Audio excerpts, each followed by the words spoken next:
Well, welcome back for the last installment of our transplanting of 1-2 grow cups by Tropica to our little sphere bowl. I'm going to give you guys a little bit of a close-up on some of these plants that I have. And you'll be able to slowly see why this is one of my favorite plants. Look at how much I got from just a few cups. It really is a good value when you spend the time to separate your plant into segments, organize them into larger chunks, medium, small, and accent. One of the ones I really want to show you is this. See those gorgeous roots? Right here we have a runner. What I did is I took off approximately 4 bottom leaves, and as you can see right through there, there's a lot of roots coming out. You can plant this that deep and you'll get a really strong, healthy plant. So we're going to bring this back around to this little oasis. So we're going to plant the storage and repens in the back. And as my trusted cameraman has told me, the grasses do not send out stalins because they're not Russian. They're sending out stolons. So I guess I stole the show. Yeah, that's my funny. All right.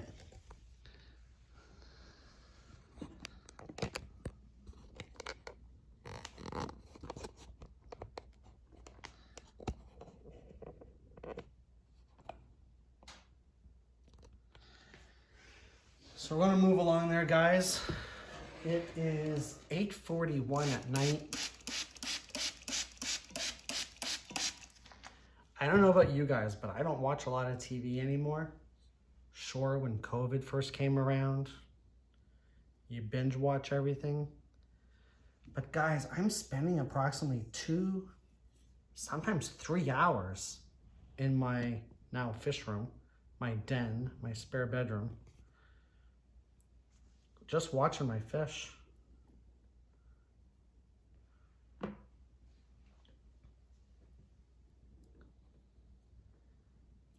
You know, you're always looking for that bacterial bloom or maybe an algae bloom.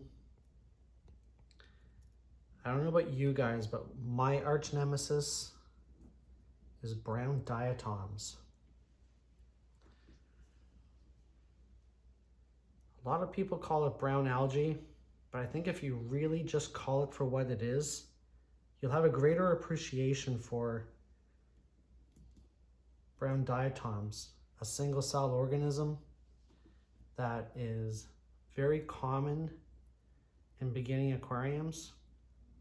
And I won't lie, I had a really bad case of it and it just started to clear up. I'd probably say in the last 2 weeks. The plants that always had it, such as Anubias, even some of my storage and repens, which I'm planting now, had a bad case of diatoms. And it does go away on its own. You just have to give it time.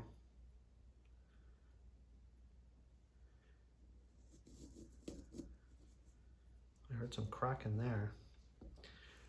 So when you are planting your plants, and if you hear a crack or a snap, pull it out, investigate, take off any damaged pieces. A damaged plant can rot, and when that plant rots, it'll change your water parameters. May not be today or tomorrow, but it will. So I'm cleaning this up a little bit, and I'm gonna try and push that in as far as I can get it in there.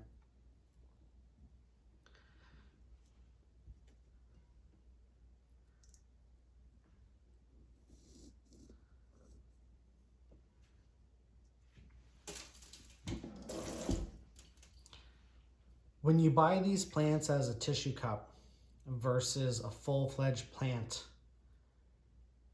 you really do see the difference of a mature plant versus a baby, I guess you could call it, a baby plant. I like both, I won't lie. If I have to do an emergency scape because my angelfish just ate $80 worth of Tropica plants, I might just buy a full-fledged adult plant and see what they'll do to that. A baby plant with new leaves is going to have tender leaves, might be a little bit more accessible for them.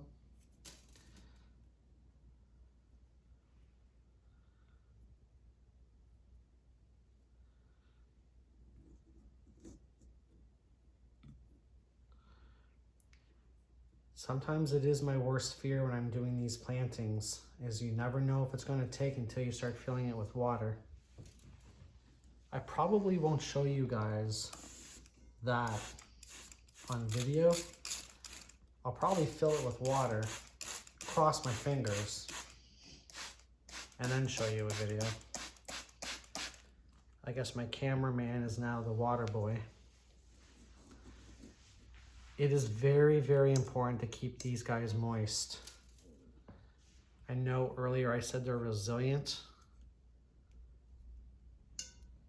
So as you can see, I'm just pulling off the bottom few leaves. And maybe the cameraman can zoom in.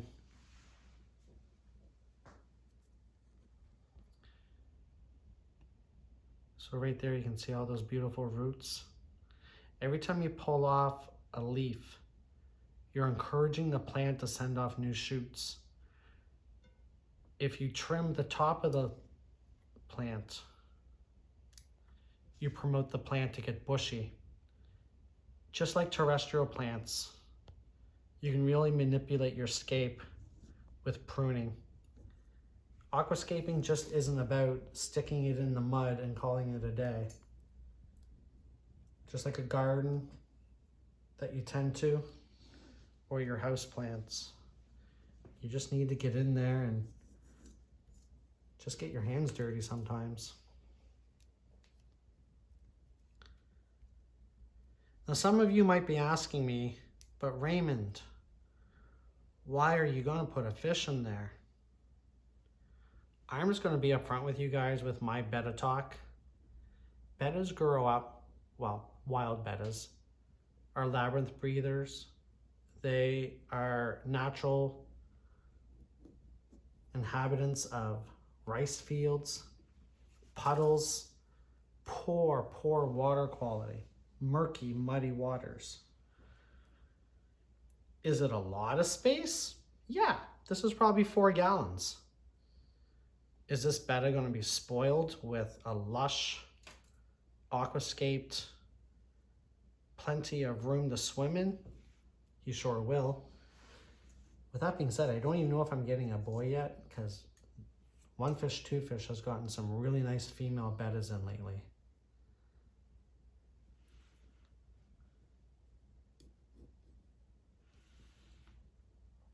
So yeah, the betta is going in this baby, but I'm not going to be putting my betta in for probably 2 or 3 months.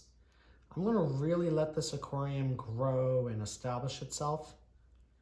Plus, Tropica aqua soil, because it is a natural earth compound, it does release some ammonia into the water column.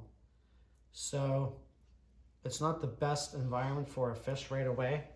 I'm not even going to add beneficial bacteria to this to grow. There's no reason to. As we all know, keeping fish is a testament to patience. And if you don't have patience, you're in the wrong hobby, guys. You really are. This is something to behold for sure.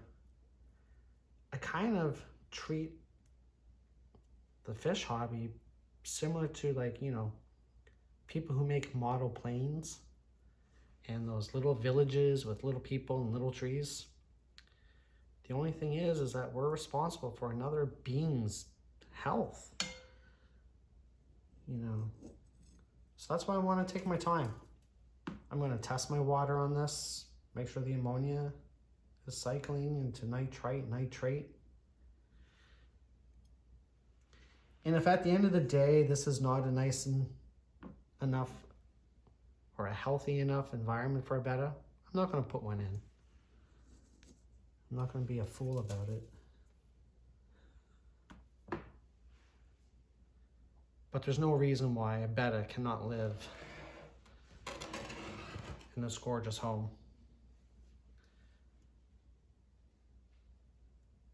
I'm getting down to my last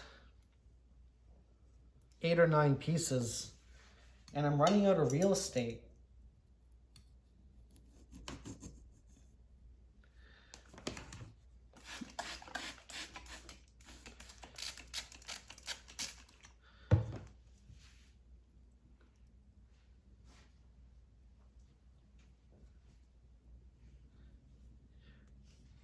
So we talked a lot about Tropica plants, Tropica cups, Tropica soil. We just start carrying Tropica fertilizers. I really want to use Tropica fertilizers when I first started in the hobby, but at One Fish, Two Fish at the time, it was just hard to get the fertilizers from Vancouver at the time, where Tropica's North American head offices. Could you imagine all of these grown in Canada?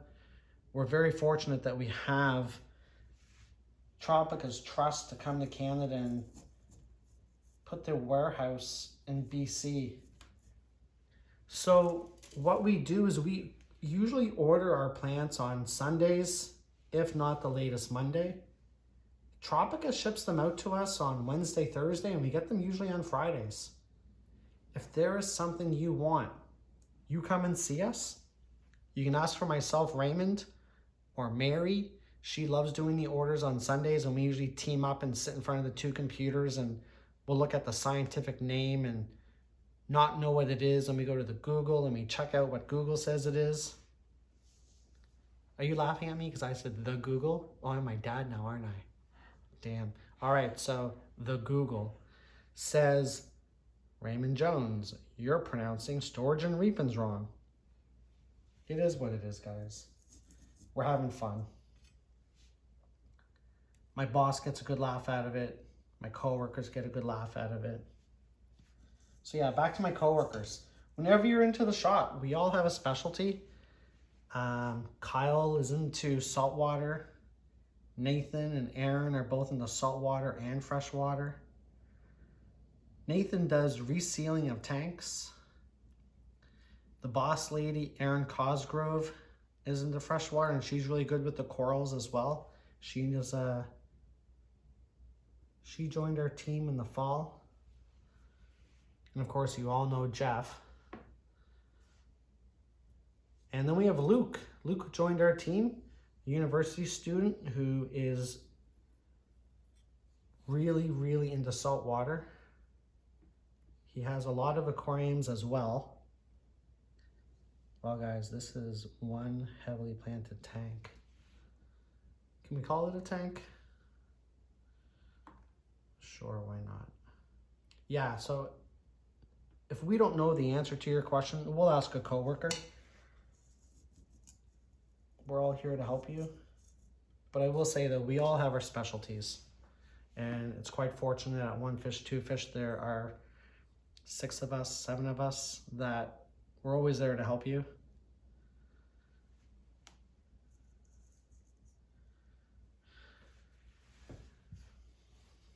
So yeah, come on in, send us an email, check out our YouTube channel, share and subscribe, guys. You need to subscribe.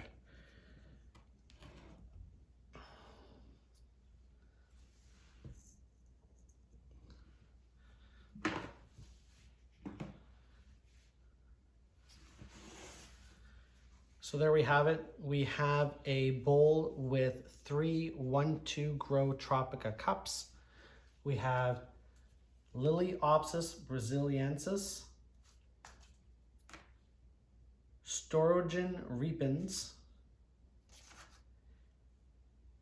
Helianthemum quadrocostis, whatever. We'll just call it Helianthemum quad. How's that, guys? So there's your Sunday night pronunciation lesson. And we will check you guys out into the store. I'm going to fill this up with water and cross my fingers nothing floats. Once this is all ready, I'll come back and I'll show you it full of water and some bubbles, and we'll go from there.